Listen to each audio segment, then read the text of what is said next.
heard that you were all very good this year. So you came early and he gave you a fantastic notebook of all the things that you will need to know as an RA, chapter by chapter by chapter. But one of the things that we like to do is give this to you ahead of time so that you can begin reading this over the summer, because it's going to give you information that you're going to need about how to do your work as an RA. Things that I think are important to note: live, love, learn. I'm a mission-centric kind of leader, so I encourage you to also look in the back where you can begin to memorize it. Other things that can be helpful for you, if you open it up, on the back, you can kind of miss it, but I wrote you a letter of love. You're welcome. Secondly, other information, as you can kind of see, you'll have general information that provides you important dates. You've got training, you've got community, but the one that I want to point out to you is in the very, very back. It's called articles. Back there are 3 articles that we're going to require you to read for this summer. And when we give you a document called the Digging Deeper, it'll actually want to provide reflection prompts in reading these 3 articles. So the 3 we're going to have you read is the giraffe and the elephant. And we want you to read them in this order: the giraffe and the elephant. The second is white fragility. And then the third is going to be life together.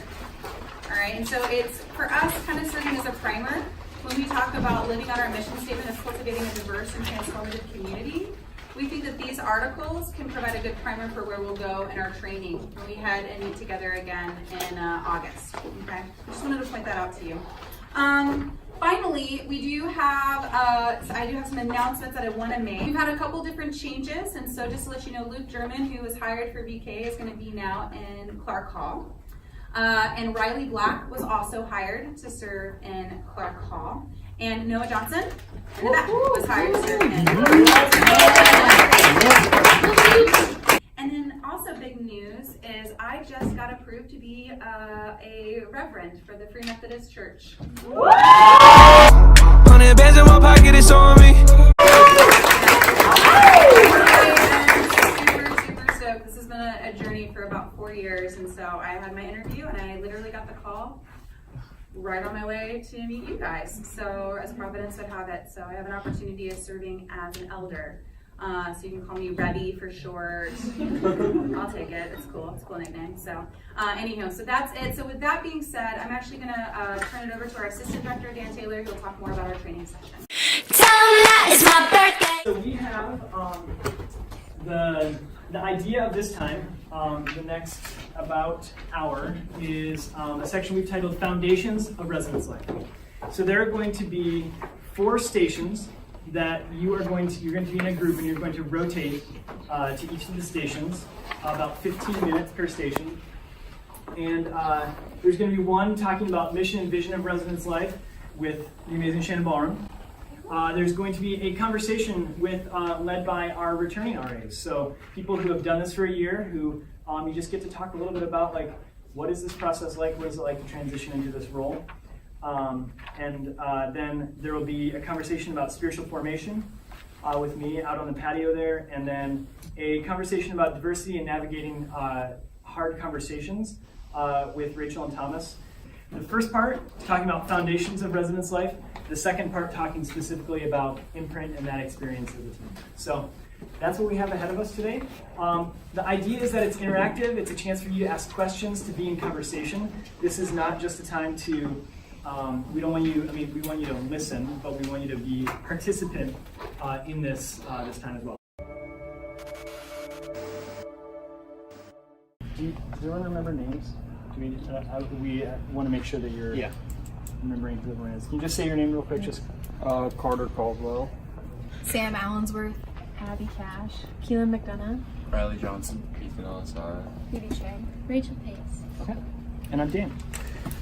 And the point of this conversation here is to talk a little bit about, so one of the foundations of residence life being our spiritual formation, and the fact that we are stepping into leadership roles that have a spiritual component to it, in the sense that both because of the ethos of Westmont, that we are here in that place of the intersection between learning and between growing spiritually, but also in Residence Life, we have a really unique opportunity to help set a tone for what does Christian community actually look like, and kind of getting beyond the buzzword part of it, that it's not, that Christian community is not just something that, a word that we should be just kind of sick and tired of by the time we graduate, but is actually a lived reality, and that it's something that has real depth and meaning. And so we're not going to get into the training of like how to do that today. Today we're just going to do a little exercise kind of related to our own growth in spiritual formation. And so, and a chance to talk about it. I'm going to give you a little assignment then. Just, you have 3 minutes, take your phone, and go take a picture of something in this area that just is cool. Something that catches your eye, something you think is like, oh, this is a cool picture. So, 3 minutes, go. little peach. Done.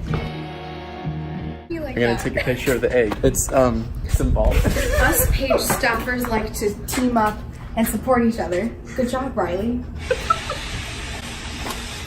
What'd you take a photo of? I took a photo of an orange blossom. Oh, pretty. How was that? Good. I think. I hope. I don't know. Which angle do you? All angles. Ridiculous. You look good. This is my art binder. I hold it, I look at it on occasion. Did you find something cool? Oh, heck yeah. What about you? I found something so cool. Life-changing? Life-changing. All right, turn to someone next to you and show the picture you took, and tell them why you took that. Here's the picture that I took. Here's the picture that I took. Now, why would you take a picture of that? I think constellations are super good. Like the tree. I love anything like constellation, like patterned or so. And then I also took a picture too. Nice. Do you want to know why I took the picture? I would love to know why you took the picture. Sam, I took the picture because I have class there every morning, and every morning I walk to class, I smell this flower, and I like it a lot, so I think it's beautiful, and so that's why I took the picture. Let's see your photos. It's some flowers. I think it is a really interesting exercise to be on a mission to go find a picture. So I'm just kind of curious, like, what did you notice about how you like dispersed when your mission was to find something cool to take a picture of? What was that like compared to when you just left your last class? I think it was a little bit more intentional, like you were seeking something out. Okay. So like a little like rushed, and so it was like I wasn't paying attention to like necessarily everything that I would have wanted to take a photo of. I was just looking for like something specific, like eye-catching. Okay. It's like focused on like beauty and like what a beautiful picture. Yeah. And was that different than like say what you were thinking about when you left your last class? I was just thinking about how like we had a quiz and I was really excited. I had to go fill out my medical forms. I wasn't thinking about beauty at all. Yeah. Anything else? What are the differences between your kind of motivation or mentality just now versus earlier today? It was exciting. Okay, in what sense? Well, I don't know. I knew what I wanted to go take a picture of because it's been bugging me because I don't know what it is. Okay. But I think just kind of the contrast between the day was, I think today the excitement came from being out of class and being in it. So, yeah. I think there's some parallels between when we think about intentionality and how we're walking through the world, how we're existing in the world, with that exercise that we just did. That to be given the prompt of looking for a picture, you're looking at the world around you with a sense of expectation or a sense of purpose, or you're waiting for something. So I love photography, and when I take my camera to go just like shoot pictures somewhere, there's just a complete difference in how I'm seeing and interacting with that environment, because things that I would just normally walk by suddenly are interesting. Like the whether it's a plant or something that's like made by humans, that like the angle or the light or something is just like catches my attention a different way because I'm looking for it. And I think when we think about spiritual formation as RAs and in leadership in general, I think it's really easy to go to be on that autopilot, and there's not anything wrong with it. Like say how we typically all walk out of class, or when I'm leaving Kerwood to head home for the day. I can't tell you what plants are along the sidewalk that I walked on the way to my car, because I'm just like, I'm on my way, like I'm just going. But to be people who are taking time to notice what is in our environment is really important, not just in terms of like plants and trees and skies and things that bring joy, but also noticing people, and especially noticing where God is providing in those moments. I think it's really easy for us to have these big moments of like, yes, like I have this one time in my life when I remember like God like was like so amazing in his provision. And yet, like, every day there's provision, there's things to be thankful for, there's things to notice and worship God for, but we just walk by them and we don't really notice them. And so I would say that part of the discipline of growing spiritually in leadership has to do with that intentionality of looking, of like, where am I going to see God provide today? Where am I going to see the gift of words in a conversation? Where am I going to see somebody who may need encouragement? Where am I going to get encouragement for myself? So that like internal motivation of intentionality, I think is really important. We're going to use the last little bit of our time, just take a couple minutes to spread out, and I want you to sit and just simply pay attention to your breathing. So all you're going to do is just try to sit calmly. You're going to have distracting thoughts come, that's fine. Don't be mad at yourself for that, but just kind of go back to focusing on your breathing. Maybe pay attention to some of the sensations of like the breeze or maybe the sounds that you're hearing. And we're just going to do that calmly, in that same idea of like sitting quietly with a sense of expectation. So, and that will be kind of where we wrap up. And this exercise pointing us towards what does it look like to slow down and pay attention to what is going on inside of us and what God may be saying. So just find a spot, just don't go too far because we don't have a ton of time. We'll just sit somewhere, and we'll give you a 1 minute warning before coming back. 2 hours later. I felt kind of just relaxed. I think I was super anxious to just like kind of be in my own head because it's been like a stressful week.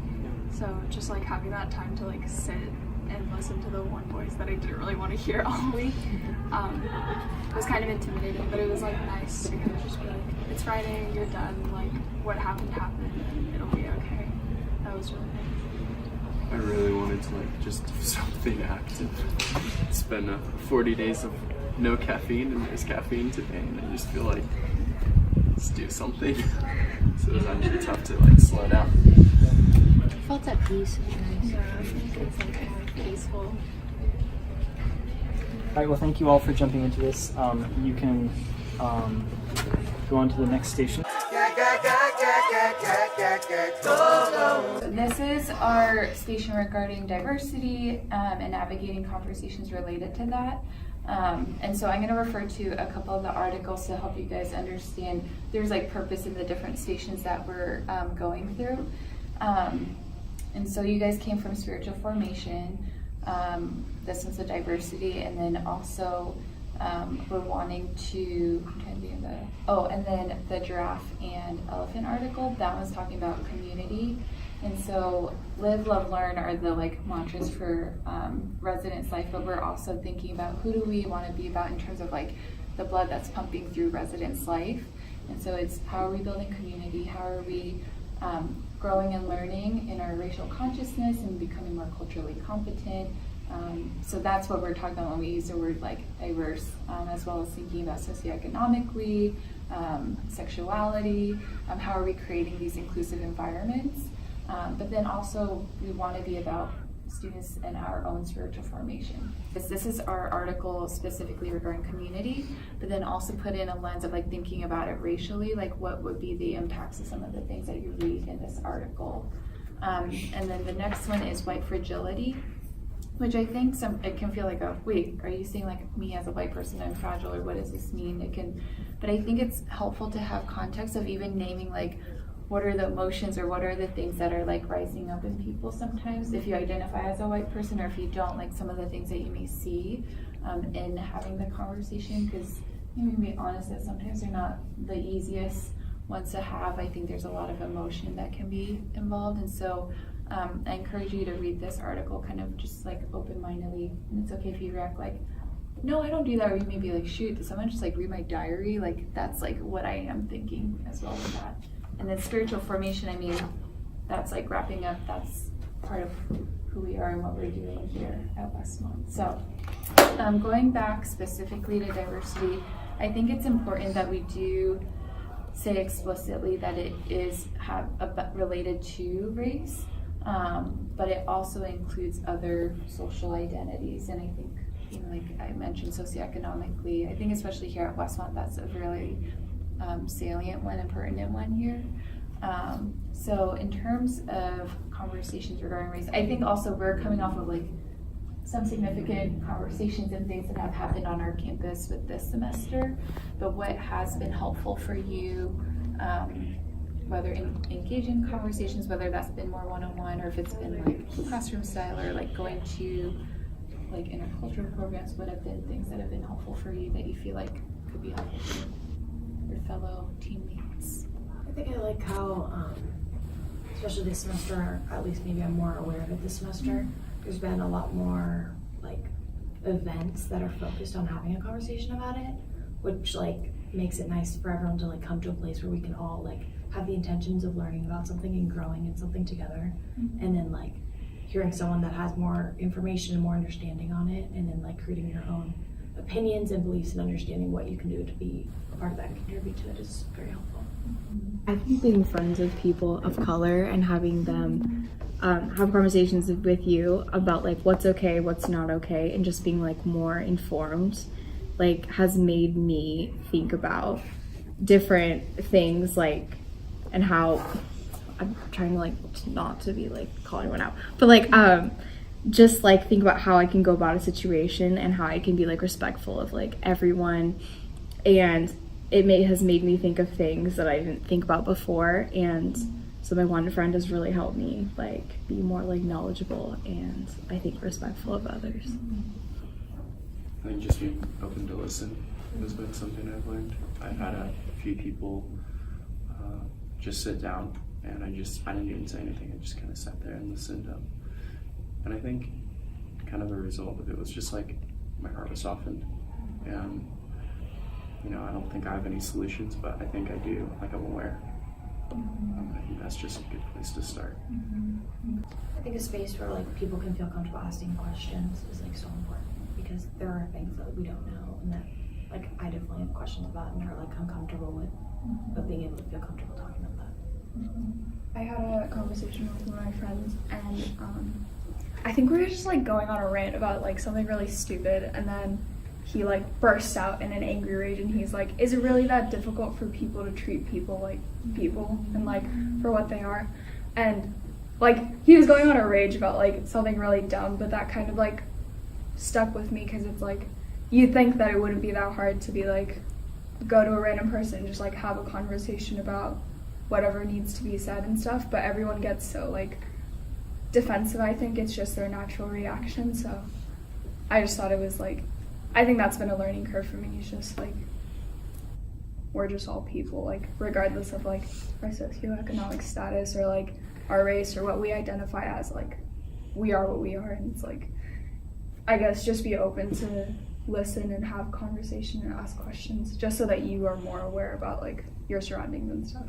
I'd say like knowing where people are coming from and like what they've grown up with when you're like engaging in conversation, because sometimes people haven't been exposed to like some things that if you hadn't, you want to think a certain way. And so just being aware of that and the way that they think and being respectful of that. Can it be helpful to know like, oh, okay, I'm understanding why it is that you think the way you do. And I do think there can be things that are right and wrong. I mean, there is this like being respectful, but I think some of that's the joy of what we do here and being among each other and like shoulder to shoulders, that we're sharpening each other too. So yeah, any other things that have been helpful, or even as you think about like leading a section, something that you've experienced that you're like, oh, like I really want to try this out. For me, like my section right now, we always joke about it because, like, especially the first semester, it was like mostly minorities and then me and one other girl who are white. So it was like kind of funny because we're like, oh, the Westmont stereotype is like mostly white and there are a couple minorities, and it was like so flip-flopped in our like specific section, which I think honestly was such a God thing because I think that it really like opened my eyes to so many things that I wouldn't have seen before, and just having like those conversations till like 3 a.m. where it's like I'm like able to ask questions, like someone was saying that too, like just being able to ask questions and like be able to be like, yeah, I don't know like how I feel on this, like why do you feel the way that you do about that, is like so helpful. And I think the biggest thing that I've seen on all sides that's like really helped those conversations to be like fruitful is like not having judgment. Like people in those conversations have said things that I don't agree with. I'm sure I've said things that they don't agree with, but at the end of the day, we like love each other so much that we're like, okay, I get why you feel that way, and like we are coming to a middle ground, and like I'm not gonna judge you or get defensive based off what you say. Like I'm just gonna like try to like help you understand where I'm coming from, and like I think there is right or wrong, and in a lot of senses with things, and just being able to say like where does my line fall on that, but being able to ask things that might be wrong, and not having judgment for that either, because we're like such good friends. So I think it's like building that. For like a section, it's like building that like friendship and love and like trust first, and then diving into those like hard conversations. They're gonna be like taken a lot better. Educating ourselves, like I need to continue to be educated. Just because I have my face does not mean I'm done, like I'm off the hook of learning. I'm like, for the rest of my life I'm gonna continue to be growing. So I think a commitment that we all are educating ourselves and not just depending on the people of color to be the only ones educating ourselves. So it's a both and, but it's not just the people of color to educate white people, because white people also have very insightful and important things to say too.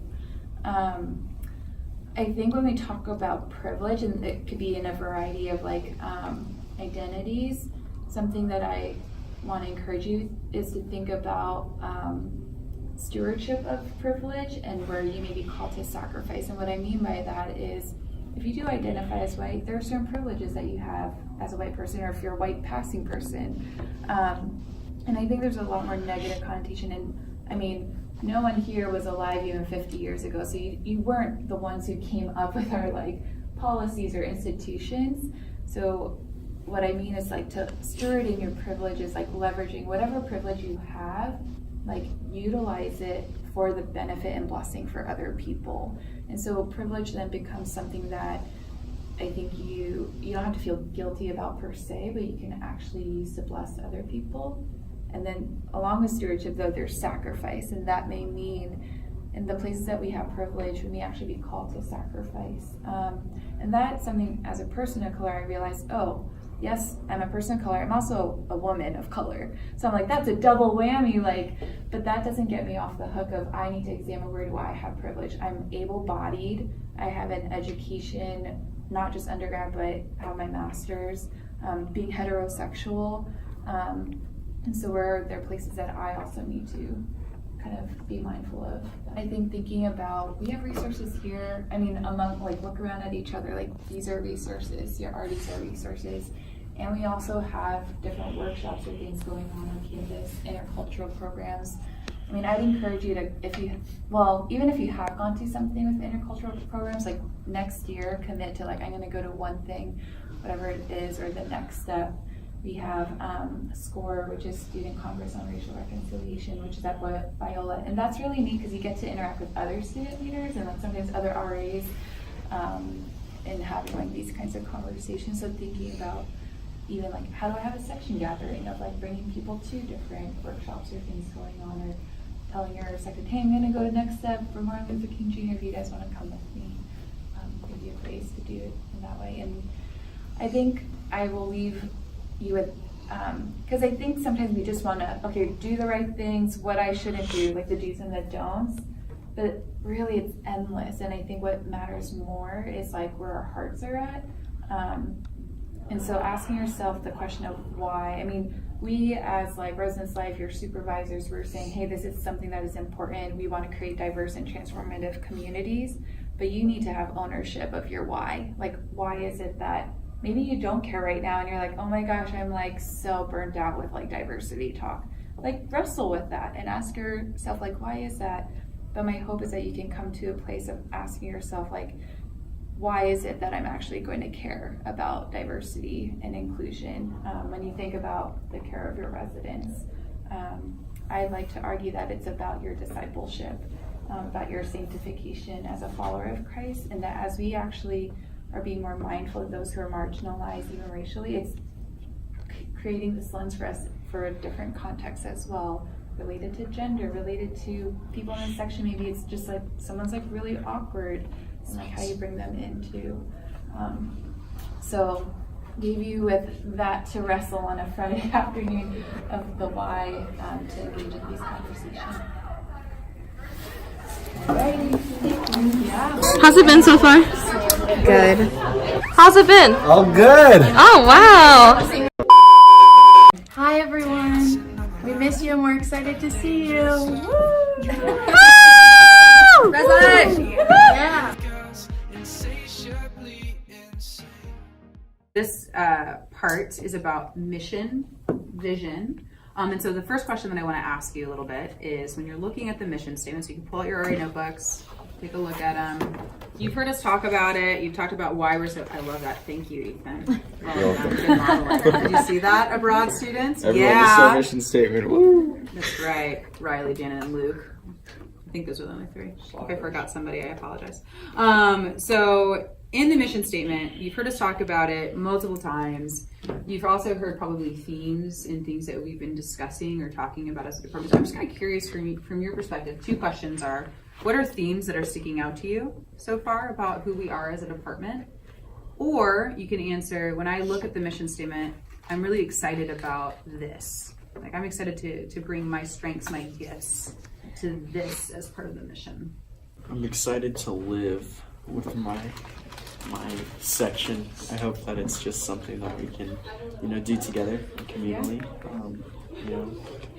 Hang out on the weekends, hang out with 3A, get to go to the beach and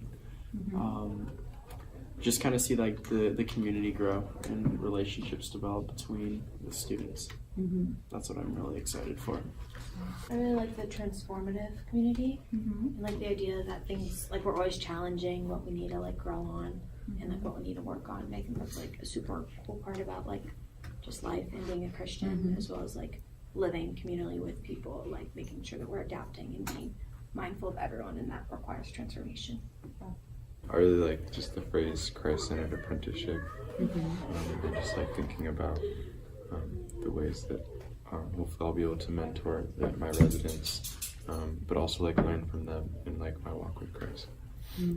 I suppose I'm excited for all the parts in it. Ooh, I like that. That's the right answer. Snap it down. Bonus points, everyone. But specifically, I guess, live, love, and learn, because I heard there was like this youth pastor that came like one time for one of our retreats, and he said like, why would you just exist when you could really live life to the fullest?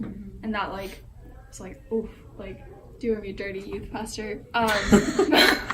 But I just think that everything that the mission statement like really encompasses, I think, is a part of living like a good life, not just like a good like virtuous life, but like a life that you'll have fun and like you can sit back and look at all the memories you've made and just like, wow, like I got to do that with my section, or like I've met really cool people in my section and we had diverse conversations, or like we were able to grow in Christ together. So yeah.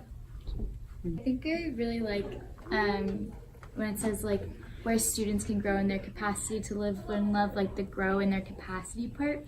Because I just think like the more people you meet and the more people you talk to and the more like stories you hear, the bigger your heart gets and the wider your eyes get, and you just see things in different ways, in a way that like God centers or like opens your vision to see those things. So I'm just like really excited to just like meet all of my students, or like not students, oh my gosh, I'm not a teacher yet, like all of my like section, and just like learn their stories and like grow in the capacity, like that, like right now, like I might be here, but like by the end of our hearts could be this big, and like how cool is that to like have that opportunity. I really like that. You'll learn a lot about this next year. It's like, why are we doing what we do, right? And your mission statement's really supposed to be answering that question, like, why are we doing this work? So that's my question. When you see the mission statement, why? Why are we doing Residence Life? I think to help like our residents grow, but like kind of what Rachel was saying, like for us to grow with them. I think that's really important that we see each other grow and like keep each other accountable for that. To like contribute, being a support system, but not the main event. So like understanding that, there's going to be a part of the section that's just going to take its course, I guess, but it's our chance to like maybe get involved, maybe add a little shape here and there. But also understanding that the students are going to have a big impact on like what you're going to be doing. Kind of giving them the freedom to decide that. So the live, love, learn, it's an important piece that did come up. So the why, one of the things I think is really important is live is code for leadership. Love is code for serving. And then learn is obviously like education. Like, so why do we do our work, right? Well, for me as the director, why I'm doing this work is because I want to lead and influence our community towards Christ-centered apprenticeship. Right? I want to lead our community into a place where there is value in diversity, and diverse and transformative, right? Like I want to do that. Like that's my why. My why is that I want to love. I wake up and I want to come to work so I can figure out a way that I can really like serve well. And even though I'm so annoyed at having to wash dishes, I'm doing it because I want to serve my community, but I also want to serve physical plant, the custodial staff, and not communicate that that's just their job. My why is I want to serve, and I want to serve my section. And the learn is for me, why is I want to educate, and you guys are educators. It may not feel that way. So yeah, I wouldn't call them your students, like, hello students, come, welcome, I have things to teach you. You have an opportunity to teach. You guys actually shape culture. What you allow to happen in your section, right? Whether that's like racial slurs, if you allow that to happen, you're setting a tone, right, in your section that's okay. You have an opportunity to maybe model and step in and say like, hey, like that's not okay here. It's not welcome in this space because we are a diverse community. We want every student that is in our hall to have a sense of belonging here, right? Same thing with, I think, even conversations about sexuality. I'm very attuned when I hear the word somebody say, that's so gay. I'm like, turn. Hey, help me understand that a little bit more.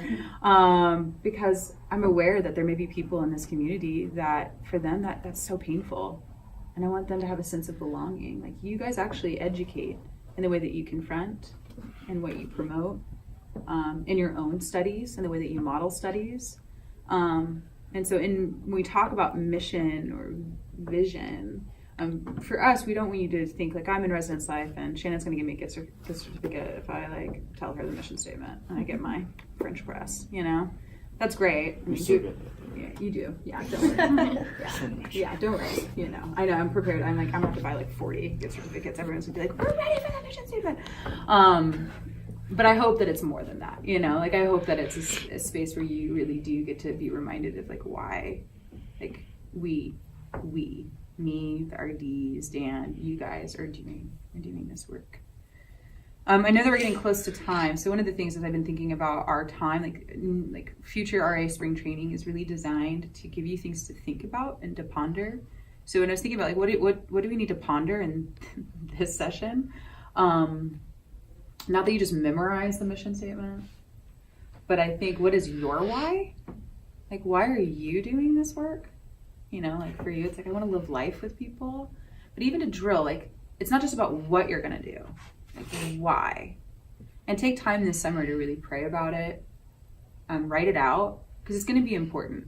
Living on a mission statement, there's just times where you're like, I am so done. I am tired. And what has helped me in moments, like especially last year when I was like, oh, I get to evacuate campus like all the time. It's like so great. What is my why? I need to know why am I showing up to work when I'm so tired? you know, and it's no one's fault that I'm tired. It's just the nature of what that last year was. But my why is what really, really helped me get through. And sometimes my why is because of people in my life. You know, my why was my team, my RD team. D Kim over there. Hey, girl. That's to the broad students as well. D is recording this. Respect her, love her, and honor her. Okay, so, but she's like a why for me. You guys are a why for me. And my why sometimes has changed and evolved. So in the summer, I actually will like spend time in prayer, like just saying like, Lord, like, why am I doing this work? Sometimes this work is like comedic, you know? I'm like, I don't know how to explain to my friends like what I do for a living sometimes. You know, it's just, you know, I'm like, I hang out with college students, I go backpacking with them, and then sometimes I go to the hospital and I'm with a student who attempted suicide. It happened within a day that I have coffee with a student and then I'm at the hospital at the end of the day. I have to know my why.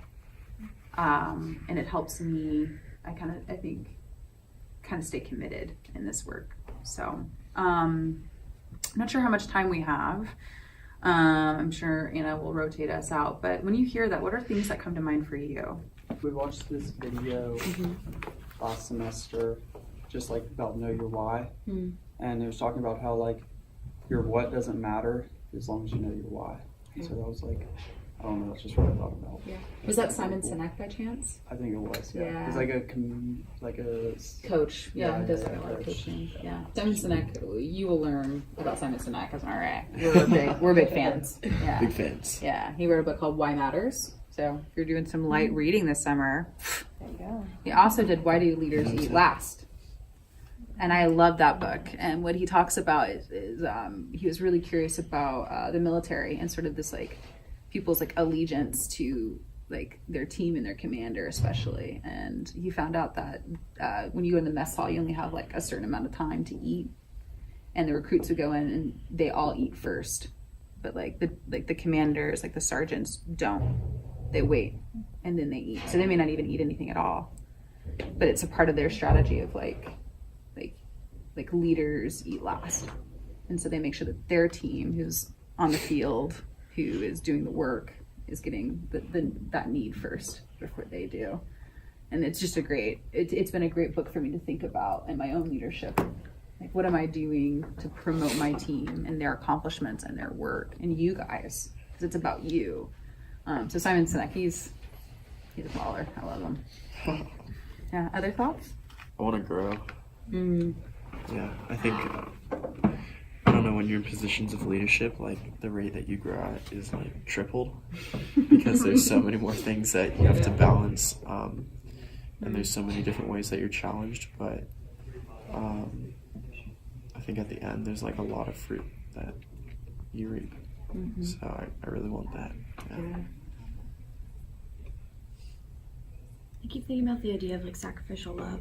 And now I think that's like the big idea I keep thinking of like with next year is like I'm really excited to love like my residents and things like that, and knowing that it's going to be a sacrifice and like making that choice and knowing that it's not always going to be shown in return, but that's not what it's about. Yeah, the position for sure, you're going to grow. There's no way around it. And it's going to require sacrificial love. So, switch. So these are all good thoughts. Blessings to you. Thank you. I'll see you On to the next stop.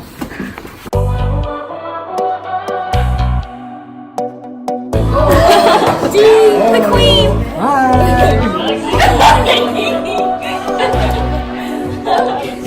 Hello, we out here in our final session. Stay tuned. One question right off the bat. If you had to describe your RA year in a shoe. In a shoe. What shoe would that shoe be? Oh, yeah. My white Nikes.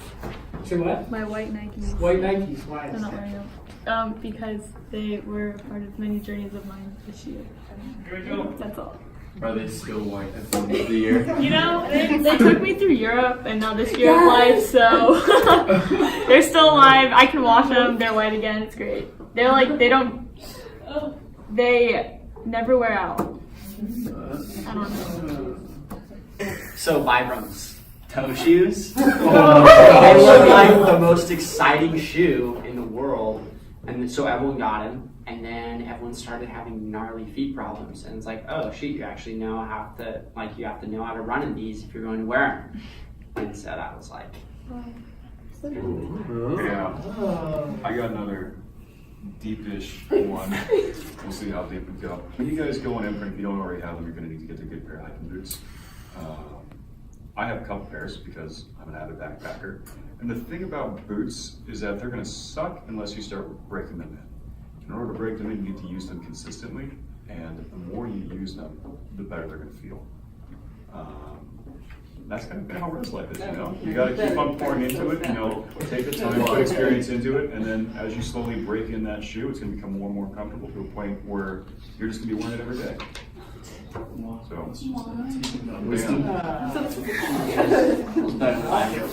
one significant thing that you have learned through your year this year. I would say my introvert, which is it's gonna always be consistent. It's always gonna reign true because, like I said in the first group we had, there is no community like the Res Life community. And the Res Life community don't stop. So I had to do it. It was given. But yeah, this community is like no other community that I've been a part of at Westmont, and I'm just like really excited to take this community with me and roll with them for another year. And I'm just excited for you guys to join us and see what it's like. Especially because we're talking to upper campus. Something I seriously learned this year is like I have a voice and people actually listen to it, and I actually learned that by the end of imprint, which is really funny, and I've really stood true to it throughout this year. Like my women seriously, like they wanted to learn and like they wanted to know like my thoughts on things, and like they wanted to hear what I had to say. So once I started talking, it was like, whoa, like they actually like are listening to me. Like they also like, and that just like also creates like such a great relationship. I've been able to also like in my position use my voice to like help get things done on campus, or just like really encourage other people like on my staff or in Res Life or in my section to like also care to pursue in different conversations and stuff like that. And like I realized that because of my position too, like there's so many like authoritative figures at Westmont that like I have like an ability to converse with to also help get things done on campus, and not just through me, but seeing like other staff members also use their voice like that. It's just been really cool. So yeah, you're gonna get this like, you're gonna see that like people are listening to you and care about what you have to say. Use your voice. How did you guys recharge? Like, just kind of, how did you like slow down when you felt burnt out? And maybe even like if you have time, like what caused you to burn out? I guess like stepping back and kind of like reevaluating like what's most important and prioritize things. Like I talked to the last group about working like another job, being an RA and being a student, and kind of also like dating someone. Like that's a lot of time being spread out, like and so like I really needed to take a step back and be like, actually like as much as I want to like work like 3 more hours today, like I can't, because I really need to go eat dinner, or like I need to do homework. And yeah, like I felt really burnt out with time because I felt like time was like running out all the time. And also like I got a bullet journal, so that was really helpful because I got to map out everything that I like needed to do. But in terms of like recharging, I think like if needing something to be organized is your thing, then like you can recharge through that way, or honestly just like taking a step back. People talked about taking weekends away. You could totally like step out and like go to the beach by yourself, or yeah, do something peaceful. So my biggest feeling of burnout comes from this idea that I'm always on. When I'm on campus, I'm always an RA. I'm always, kind of responsible for the section. And if you're stuck in that mindset, it will just drain you. It makes going to the DC to get lunch like a chore, because like I know I'm going to see people in there, and I got to connect with them. So I mean, my biggest thing was taking weekends away, turning my phone off, saying, this weekend I'm I'm just gonna I'm gonna go home, I'm gonna take a nap on the beach, and I'm gonna turn myself off for like a weekend. And then just from then, remind yourself, okay, this is the job I chose to do, and I actually do really love this. I love connecting with my guys, I love connecting with my team, and so that's what I'm gonna lean into when I come back to. I think the first is, you're always going to be experiencing burnout in some capacity as an RA. What that ends up looking like is going to be different based on who you are and the section that you have. For me, it wasn't necessarily being always on, but it was kind of the constant barrage of, or rather the lack of barrage, where you have a community that isn't pouring back into you. And for me, the burnout was, I don't know if I can keep doing this, where I'm not being reciprocated. And as far as actually approaching burnout and recharging, it's actually kind of a learned skill. It takes a while to actually figure out what that looks like. I found that for me personally, it's not just about taking time to rest. It's actually intentional time, because it's easy just to turn off and go to your room, take a nap, or just veg out. But I think what's really recharging, at least for me, that I've discovered over this past year, is not just doing that, but finding rest in activity, in intentional time that I've created for myself. Doing new things, actually exerting myself in a different direction. So whether that's going on, having a hike, or going to the beach, or finding some new and creative thing to do, I think it's stimulating your brain in a different way, and that's actually allowing you to recharge and be able to pour back in a community. So that'd be my response to you. What do you guys think you're gonna change from this year to next year? If you have any ideas yet. Probably a haircut. If I were to try to link that into actually a worthwhile message. At least for me, one of the things that I'm doing as an RA is I'm moving from an upper class dorm to a lower class dorm. So there's a big change as far as my experience and what I've learned in applying that to a new demographic. And a lot of that is going to require me to kind of rewrite my brain, and figure out what I need to do to now perform in a different experience. And I think that I would encourage that for you guys as well. There's a lot of training that comes into Res Life and actually approaching, first of all, leading a section of girls or guys, and kind of rerouting yourself to understand what that means. And so, in the idiom of getting a haircut, I would say don't be afraid to try something new, to experiment. Because for me, it took me an entire semester just to figure out what actually works for my guys. And there can be a lot of times where you're afraid to just reach out and just kind of stay consistent. But it's also important to be reaching out and be intentional and trying new things and figuring out what works. Qualify that just a tiny bit. Don't be inauthentic though. Don't be someone who's not yourself. I know there's sort of an RA type, if they're the extroverted, outgoing, always have energy person. That's not true. There's RA type is whoever you are, and you have so many good strengths because of your number on the Enneagram or your or your personality type. Those are providing your own unique strength, and definitely pull into those. Try new things, try unique things, but don't be someone you're not. 100%. Don't try to put on. I'm not telling you to put on a hat. Just Tanner is totally right. Be yourself. You're going to lead in a very specific way because you're going to be leading from your experience and your strengths. So definitely keep that in mind. Yeah. Don't. Yeah, for sure. I just want to touch on that. Something I also learned a lot is that I came in with there's one type of person that is a leader, and after imprint I was destroyed because I was wow, there are so many beautiful ways to be such a sufficient leader and an awesome leader, and it made me reevaluate all my thoughts on what being a leader looked like, especially an RA. So it's just that's something really beautiful that I learned through being an RA with very different people. Picking back off of that, I remember something that I had a one-on-one with my RD Liz, great woman, and she told me something because I was having a bit of a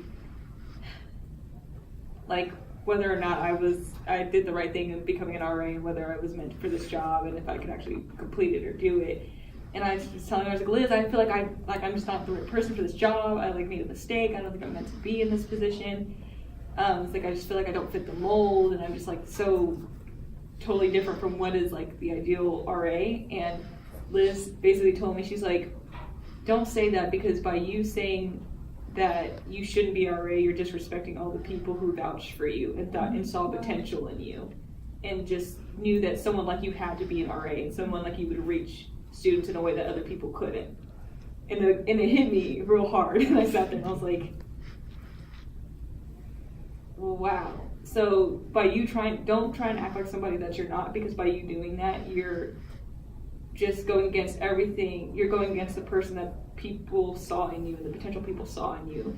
And you're trying to mask that, when maybe the main reason why you were chosen is because you're not like everybody else. You're not like everybody else at Westmont, and that's why you're an RA, because you are meant to reach a specific population at Westmont that feels like they haven't been reached, because you're that person. So, yeah. Did you guys all have a moment, crisis of like, I'm not like why am I not RA? Like, why did they pick me? I don't know. I feel like a lot of people, like a lot of RAs I know have that moment. So like in those moments, like don't be afraid, like. But also find the people, like, if you need affirmation, like, seek it out. But also remember what Alicia just said. Yeah, on that, because I definitely experienced that. Don't be afraid to reach out to your RDs, or, maybe not directly your RD or your guys' section, but somebody else. I had a really good conversation with actually earlier in the year, just because I was curious about what my role was, and I wanted to understand how I could be my best self, and what that actually meant. It's important to seek out those conversations if that's something you have, because your RDs are as much a resource as your staff. And you're definitely here for a reason. You got picked, so keep that. That wraps up, but I want to invite more questions at a later time. It's going to be the start of something beautiful, people.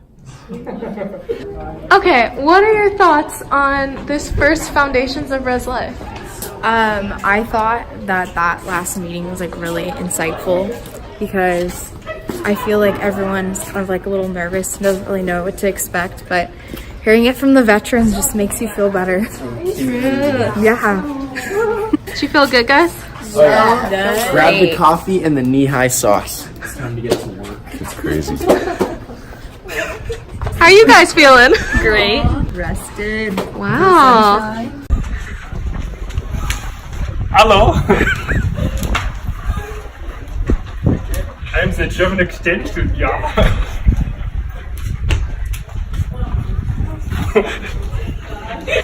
Yadi, but you shouldn't have eaten all of this schnitzel.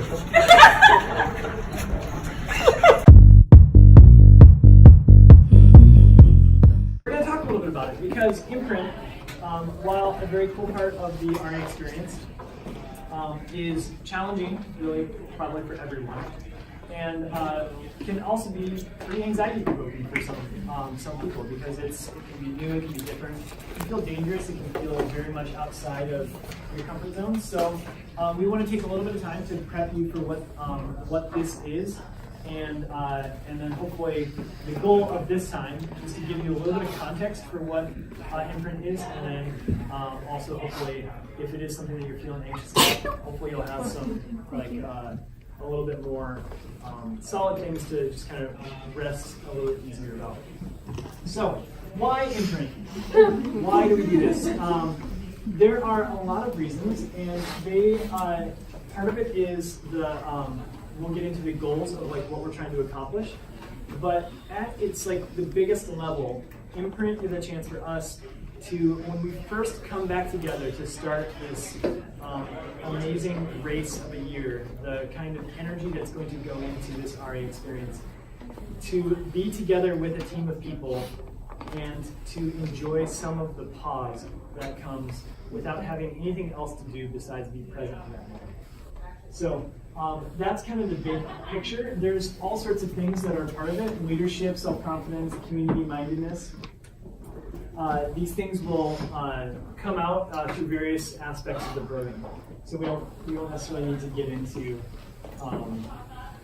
the specifics. But it's challenge by choice. It's something that we invite you to choose this challenge, to step up into it, to choose to engage, and to do so at a level that feels good to you.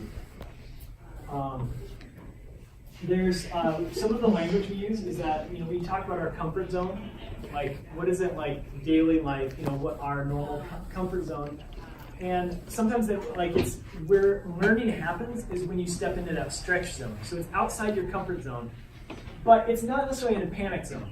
So panic zone is when learning stops and you go into survival mindedness, where you are. You start being able to consider some of the bigger picture, be able to consider multiple perspectives. So we don't want to push you to panic zone, but we do want you to be in stretch zone as part of imprint. And so part of that is going to be the communication with your team. So the wilderness is, I think, is an important kind of laboratory for us because it forces us to be present there without anything besides what we have with us. A lot of the distractions are gone, and it allows us to be more present to each other and to ourselves.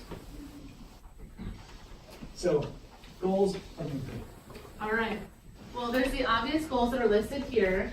Get my own sweet pink hat, rock a sweet whistle all the time, because you will, and then be the one to complete the circle, because otherwise it's like, oh, there's the gap, and nobody's holding our hand, and that's really sad. Okay, so goals for this program are going to be spiritual formation, which we're not going to spend a lot of time talking about today, but just iconic with the Bible, the journal, and no phone. Get pumped for it. Also, leadership development.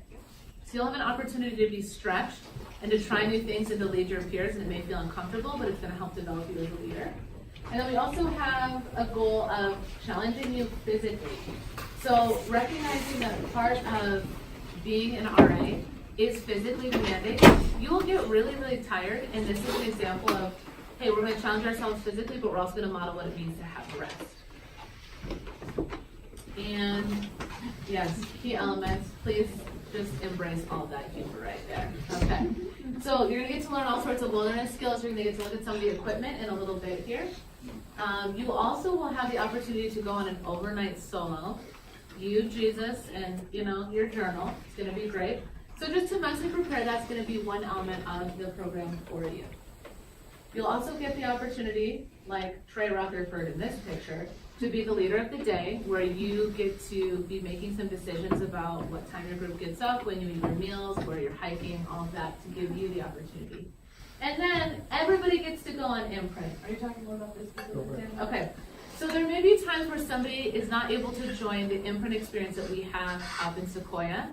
They're going to have their own imprint experience back in the Santa Barbara area, but their beautiful face will go along on imprint with each team so that you get to be reminded that you're a part of the group. We'll be thinking about you, praying about you. So even if there's a reason you're not able to go on the actual hiking part, you will still be incorporated into the group and be on a team. Your feet. Yep. All right. Take care of your feet. You'll be talking about that extensively in a few minutes. But just trust me, your feet are sacred. We have a video that we're going to show just to give you a little bit more, a little better picture of kind of the area and what to expect. So the amazing D. Kim put this together. So D. Kim. Thank you.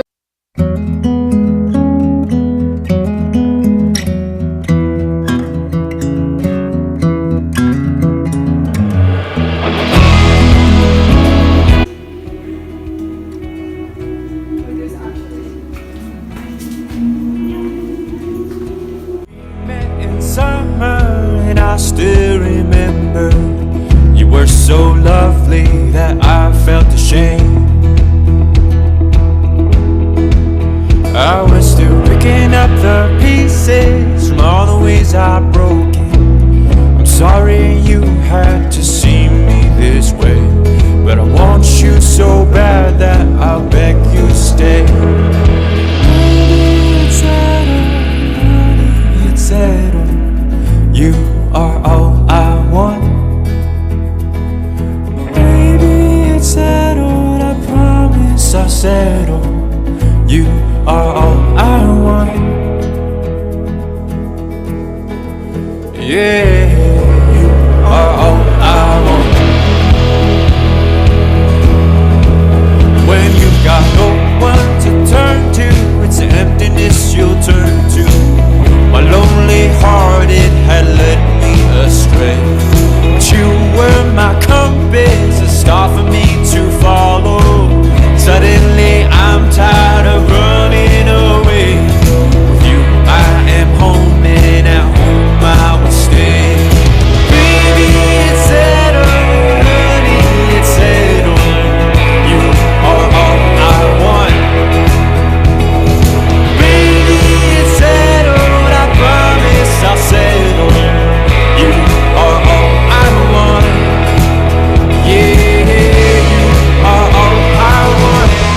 raining right now, but does that stop BO? Heck no, cause BO, you know.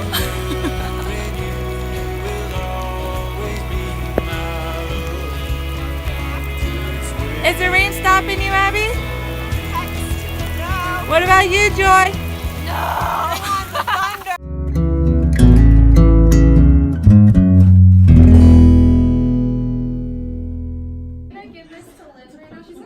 If you are male, please don't grab one. It's only for the females.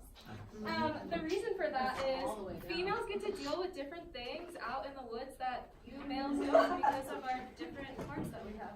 So, a lot to say. On this sheet are some handy little things in terms of helpful clothing to have, talking about your period, sanitation, as well as kind of like hair essentials in terms of like how do you best take care of yourself while you're out there in the woods. So this is normal. If you have any questions, you can talk to any of the RDs about this, but these tips are, I backpacked for like 5 years now, next year 6, and so I found these tips to be really, really helpful, and something I didn't put on here is that little like containers of baby powder really help soak up the oil if you really are concerned about your hair getting super gross. But yeah, if you have any questions, like I said, feel free to ask any of the RDs, and we would love to answer them. Males, if you have questions too, feel free to ask. We are going to do a similar thing that we just did with the rotating stations to talk about some things specific to imprint. So this time it's only 3 groups though, so mixing it up a little bit. There is a list in your binder that will tell you some of the things to pack, suggestions for what to wear. And then once we all get back together, our first day will be working on some of the packing with our guides to make sure that you're prepared. So for example, this is how we do sleeping out in the wilderness. So you get a tarp and a ground pad and a sleeping bag. So we don't do tents. Also where we are, we don't do fires or anything like that because of the fire danger there. So we have our kitchen set up over here. You can see the stove that we use. We heat up water. There's some of our freeze-dried food that we bring with us that we rehydrate with the water. And then I just grabbed some clothing items just to give you an idea. Some rainwear. Long underwear is helpful. Layers. Being out, not having to carry too much in terms of clothing, but having enough to be comfortable is all about the layers. And one thing just to be said, we don't expect you to have to go, like we don't want you going and like buying like a whole like, you know, like imprint wardrobe. Like, you know, that's not the point. Like we don't want you to have to spend a lot of money to do this. Chances are you probably already have stuff that would work just fine. Most like athletic wear is not made of cotton. Try to avoid things made of cotton because it retains water and it doesn't insulate very well when it gets wet. What? Cotton kills. Cotton kills.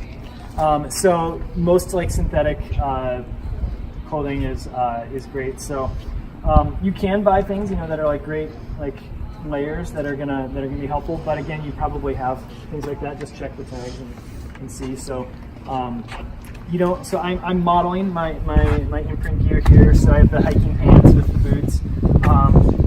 People don't imprint with just like regular like sneakers. That can work. I would say that if there's one thing that I would recommend getting putting a little bit of money into is some kind of like hiking sock and sock liner, because getting blisters is really a pain. That would be really beneficial. Having boots is helpful because a lot of the trails are pretty rocky. Gives you a bit more stability. So over here are 2 packs that are relatively about the weight of what your pack would be on the trail, so you can get a sense of how heavy it would be. But just kind of walk around and see the gear, and then oh yeah. And one of the pieces of gear that would also be good to buy is a headlamp. I think this costs like $6 at Target, so you don't have to go fancy, but it is helpful to have. Anything else you'd add, Anna? I don't think so. You mentioned the med kit that we bring. Yep. So just to, again, like we will have somebody who is certified as a wilderness medic on the trip with us, so they're not like part of Res Life staff, but we actually have a medic and a guide that go on the trip alongside us. So it's somebody who's like EMT trained or like wilderness first responder trained, and so we do have a full med kit and contingency plans for emergencies and things like that. The trip is it is 5 days. Yeah. You should know that. Yeah, you should know that. So if you guys want to test out the weight of the backpacks, I think it will just help you think about it over the summer, how heavy these are going to be. Like actually put it up on your back so you can get a sense of what it's like to wear. Just don't swing it, you might throw out your back. Try laying down on the sleeping area, see what that's like. Come over and check out the kitchen. Oh, that's not that. Oh, yeah. You have any words of advice, James? Oh, yeah. Get a beanie. Try and like sneak some toilet paper with you if you can. What? No, baby wipes. Don't listen to him. Trying to get in Stu's group. Stop it. Don't wear cotton underwear. Oh, yeah. Really bad idea. So you'll just be wet. And smelly. And very smelly. Yeah. Yeah. Jump in the lake if you get a chance. What's up? That's good. How are you feeling, Ethan? Hello. I'm feeling pretty good. You know, when in doubt, risk it for the biscuit. I love imprint. It's like one of my favorite parts of the RA spiel. I mean, if I could just do imprint and call it quits there, I'd totally do that. We provide that. We provide the backpacks, all the kitchen stuff, the Nalgene's, all that stuff is provided. So, so you're only really responsible for the things that you're going to be wearing. You find things in nature. We're not spending a lot of time talking about the bathroom piece because I know that is an anxiety producing piece. But some of that you'll just kind of discover when we go up there that it's not, it's probably not going to be your first choice. Like you're probably not going to be going and finding leaves, to use once you are back on campus. But it's not as bad as it sounds here when you're up there.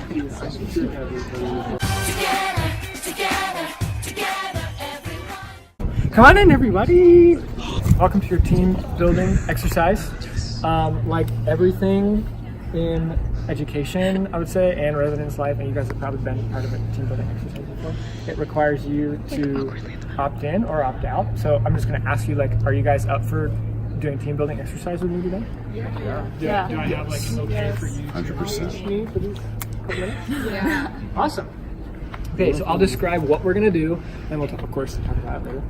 I'm going to ask for a volunteer who is going to stand in the middle of our circle, and they're going to cross their arms over their chest, and then each one of us is going to put a hand on them comfortably around their torso area, and then we're going to lean in and push, and then we're going to see what happens after that.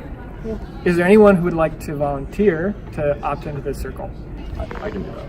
All right, come on in. So go ahead and cross them, and everyone can come and put one hand. Push, and we're going to start to push opposite. So we're going to push towards the person who's opposite us. And then Wait, hold on. You didn't say? I just said push. Okay. 1, 2, 3. Go ahead and push, and then push up. Oh, bye guys. Into the sky. Okay. Let's recalibrate. Call off the push. All right, hands on. Make sure you're pushing to the opposite side, and then you're going to push slightly upwards. Ready? To the skies. Come on, team. Yes. Wow, interesting. Okay, I want everyone to step back, and then go to the opposite side.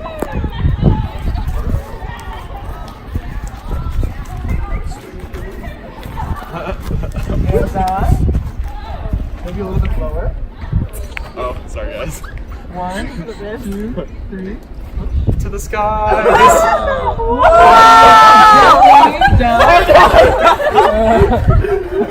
All right, Spaceman. Wow. One hand is lift. You guys didn't even know that you could lift a hand with one hand. Who else would like to opt into the side? All right. Woo! Emerson. Emerson. But it's team bonding. Whatever. And then this time around, I'm gonna let you call it. So you direct that.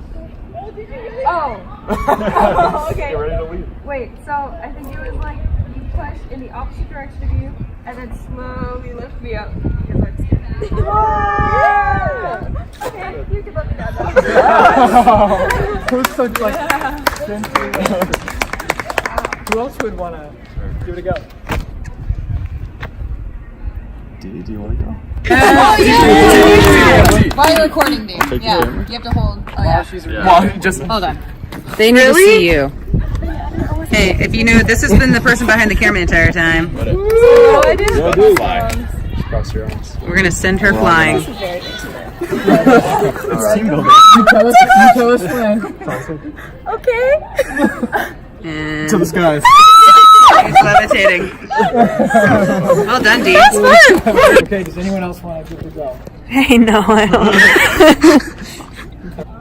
In a lot of things in life, particularly in residence life, as an RA, you're going to hit things that are going to be in each one of those zones. And the interesting thing is when you stay in your comfort zone, there's generally no movement. You're not going to do anything. That's the same truth about your red zone, your redlining zone, because you're just going to get shut down. You're not open to kind of learning.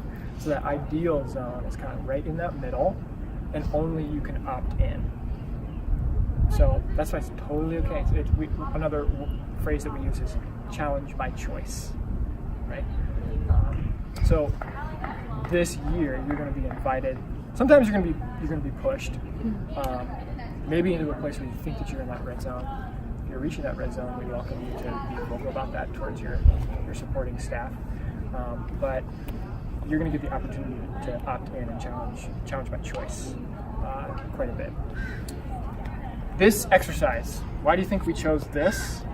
What does this have to say about leadership, team, anything?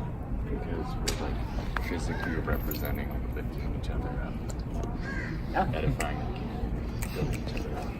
Cool. What are some other thoughts? For the people who volunteered, they're choosing to opt into that challenge zone. They didn't really know what they were getting into exactly, and especially the people after. It might have been more, I don't know, maybe more uncomfortable for the ladies that went in. But even after they saw what the challenge looked like, they chose to opt in. So like maybe for us who have friends who are RAs, like we've seen the challenges that they've gone through and we're still choosing to opt in. So maybe that too. It was very easy to pick up one person if all of us are doing it together. Yeah. So, yeah. How might that impact your years of RA?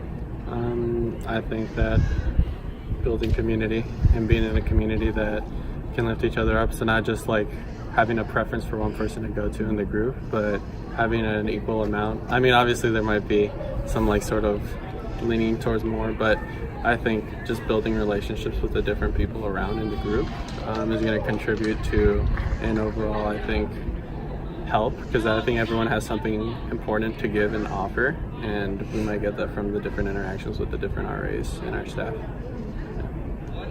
I thought it was interesting that at first Noah was in. We're all working independently, and that's why he couldn't soar. Be free, Jeannie. But it was interesting to see with every person it took a little bit, got more faster to send them up a little bit. So we even had to change positions. Yeah. It didn't work where we were standing. Yeah, which I think is a great metaphor for leadership. Sometimes it's like you're trying the same thing. Okay, this isn't working. The courage to be able to just say, hey, like let's just try it this direction or try it this way. Yeah. There's plenty more to mine for this, but I'm gonna send you on your way. Thank you for opting in. What was that experience like for you? I really felt raised up. I felt ascending. I felt supported by my team. Oh, wow. And Emerson. Well, I mean, we're a collective team. Emerson. We're a collective team. And this is Rachel Pokipala, also known as Pokey. She's a professional trainer, and she's going to be teaching you some different things you can do this summer to practice and prepare for imprint. You may feel like you are fitter than a Greek god at sea level, but it's a different world once you get up at elevation. So today is to help you learn a few things that you can practice at home or Alright, Over so- to you, Pokey. So I think my first recommendation would be to do some type of cardio before, even if that's just walking, biking, a light brisk jog.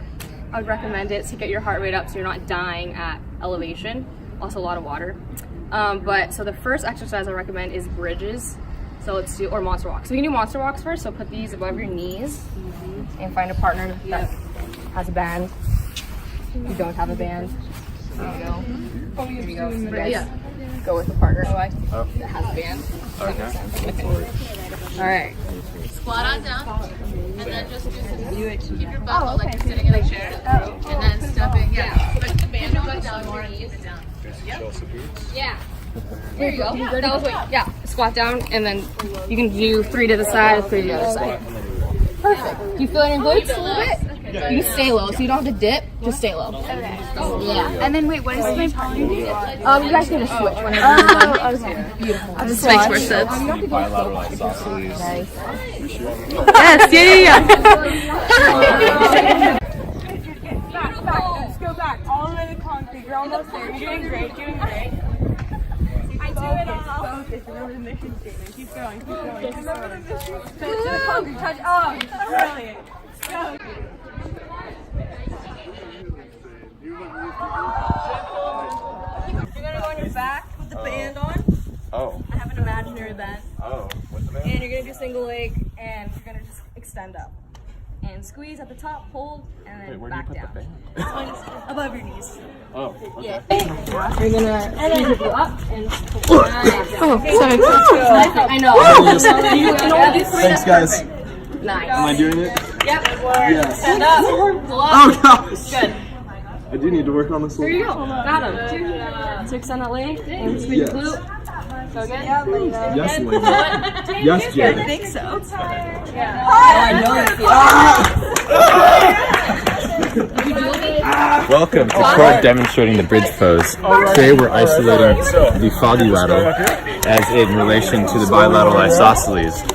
When they work in cohesion together, it really produces a strong result. There you go. As you can see, he's flexing his anfilopian meniscus with a thrust of the Porter Hall hips. Maximilian Johann Sebastian. Use it, you lose it. And then push up. Nice, perfect. You squeeze your core. Squeeze it as hard as you can. Yeah. See.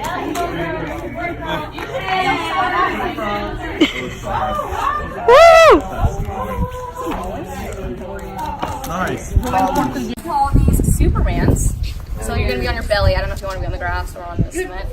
But these ones are good for your butt, your back, and yeah. So you keep your chin tucked and you're just lifting and squeezing. Lifting and squeezing without a band. Okay, then without a band. So yeah, if you want to try a couple of those, maybe not like that one. Show us that again. Needs some work.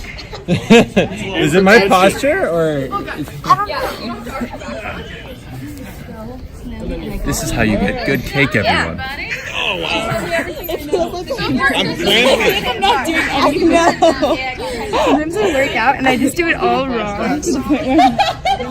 Wow, improvement! Improvement! What is your name? I wanted to cry. Look down. Keep arms straight. I feel like this hurts my back more than anything else. I feel like I'm doing something wrong. So don't lunge like this, but lunge back and really pull your glutes and your hamstrings. Yeah. Opposite arm. And then you lunge out forward. You see it. Beautiful. You see it. Yes.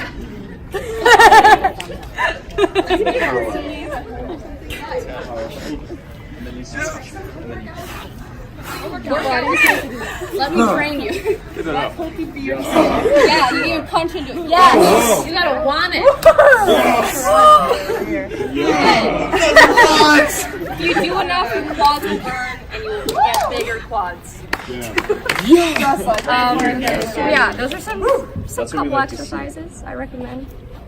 Lots of water. Do some cardio, please. Walk jog, whatever you can do before you Great job. You can put that down to the patio there. They feel really great. Yeah? You know? Really great. I feel pretty good. Yeah. Do you think you'll be sore tomorrow? It's a possibility.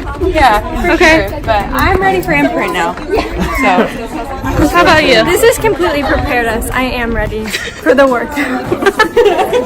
You feel sore? Yeah. My glutes are burning. I think But I'm ready. right now. A six pack as we speak. I feel similar to Dwayne The Rock Johnson after that. Wow. Yeah. That's insane. You feel good? Cultivating mass. I feel good. I don't think I did enough to feel a burn, but we're getting. You will. You'll feel sore tomorrow. We're getting. The games are